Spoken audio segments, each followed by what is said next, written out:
तो मालिक की दया है, बहुत बढ़िया जागृति हो रही है। परमात्मा ने चाहा तो आने वाले समय में सतनाम ही सतनाम होगा।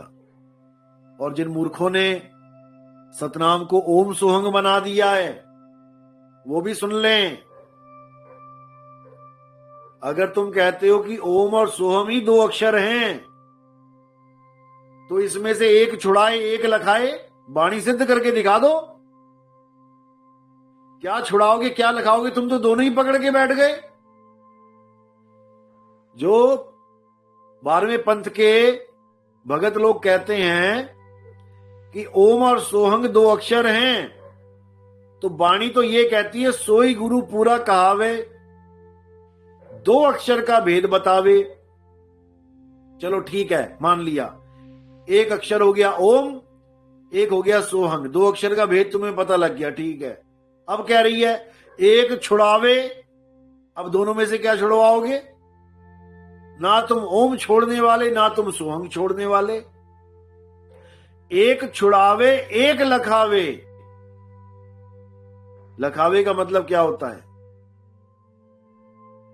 जिस दिन पता लग जाएगा ना, भूल जाओगे। जपावे नहीं लिखा वहां पे कि नाम जपावे।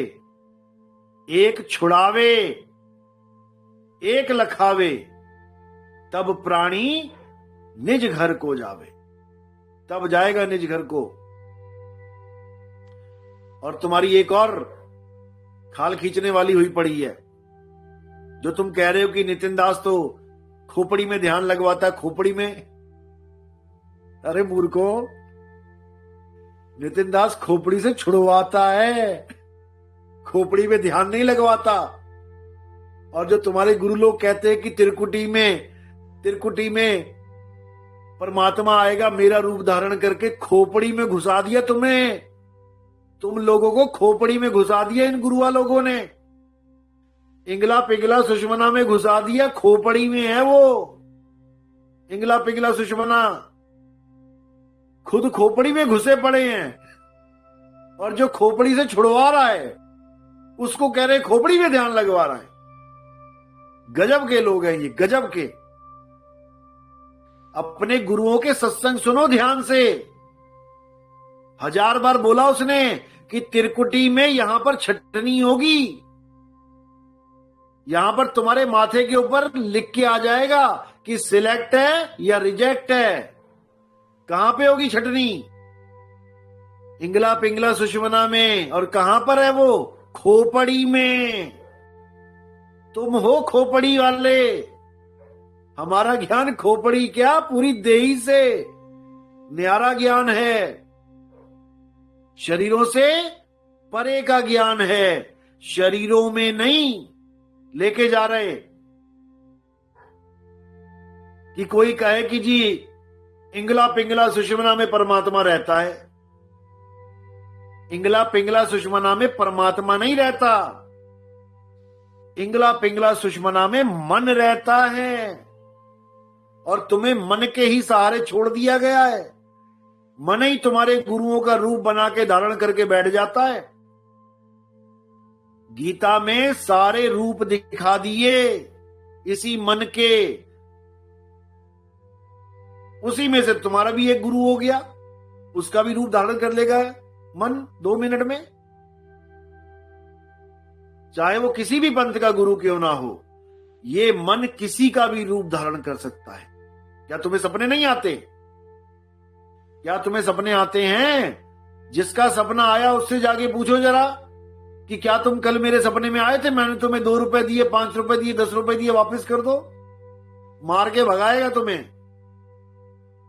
जब वो नहीं आया सपने में, जिसको पता ही नहीं है मैं सपने में आया कि नहीं आया, तो कौन आया सपने में? तुम्हें कौन दिखाई दिया? यही मन है जो साकार रूप में तुम्हारे सामने आके खड़ा हो गया। तुम्हारे ही माँ बाप के रूप में, तुम्हारे ही भाई बहन के रूप में, कुत्ते शेर हाथी के रूप में। यही मन के खेल हैं, मन माया का खेल है ये। किसी गलत फहमी में मत रह जाना कि इंगला पिंगला में जाके ज्योत निरंजन ओंकार अरंकार सोहंग सतनाम जप के या ओम कलियम हरियम शरियम सोहम जप के, या ओम तत्सत करके, या कोई और फलाना नाम जप के तुम्हारी मुक्ति हो जाएगी। तुम्हें फंसा फंसा के मारेगा ये काल भगवान, इतना समझ लेना। साहिब कहते हैं निज मन करत जहां ठकुराई, सो नैनन पिछवाड़ा है।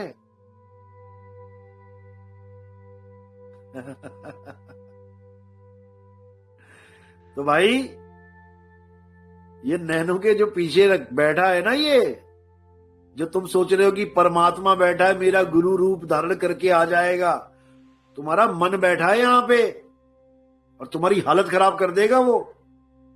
अभी समझ जाओ समय है, इस काया में कहीं ध्यान नहीं लगाना है। ध्यान शब्द का होता है, शब्द पे ध्यान लगाना है। अब वो शब्द कहां है, इतना विचार करो कि शब्द हो कहां रहा है, वो अखंड शब्द कहां हो रहा है, इतना विचार करो। और उसका एड्रेस भी बता रखा है, हर वाणी में उसका एड्रेस है। अदर द्वीप तहां गगन गुफा में, है निज वस्तु सारा। सार एक वस्तु है, सार कोई मंत्र नहीं है जो अदर द्वीप में पड़ा हुआ है, कोई मंत्र वहां जाके पढ़ोगे लिखोगे। अदर द्वीप तहां गगन गुफा में, है निज वस्तु सारा। और ज्योत स्वरूपी अलख निरंजन, ये धरता ध्यान हमारा। इसका भी 3 लोग का काम इसलिए चल रहा है क्योंकि ये ताकत ले रहा है हमसे। हमारी ताकत के बिना ये सब जीरो है। इसीलिए देह का तो ध्यान करना ही नहीं है, देह में तो जाना ही नहीं है। देह से परे जो विदेह है, देह से परे जो विदेह है, उसको जानना है। अगर उसको जान लिया तो समझो सबको जान लिया, और उसको नहीं जाना तो भैया कुछ नहीं जाना। इसीलिए साहिब कह रहे एक साधे सब सधे, सब साधे सब जाए, और माली सींचे मूल को फूल पात गाए। एक को पकड़ो, केवल उस एक को जानो। वो एक कहां है उसको पहचानो। नानक साहब क्या समझा रहे हैं, 9 द्वार 9 दर फीके, रस अमृत 10वें चुईजे। अब एड्रेस पकड़ सको तो पकड़ो, नहीं तो तुम्हारे बस की बात नहीं है कि नानक साहब की वाणी को समझ सको, कबीर साहब की वाणी को समझ सको। तुम्हारे बस की बात नहीं है भाई।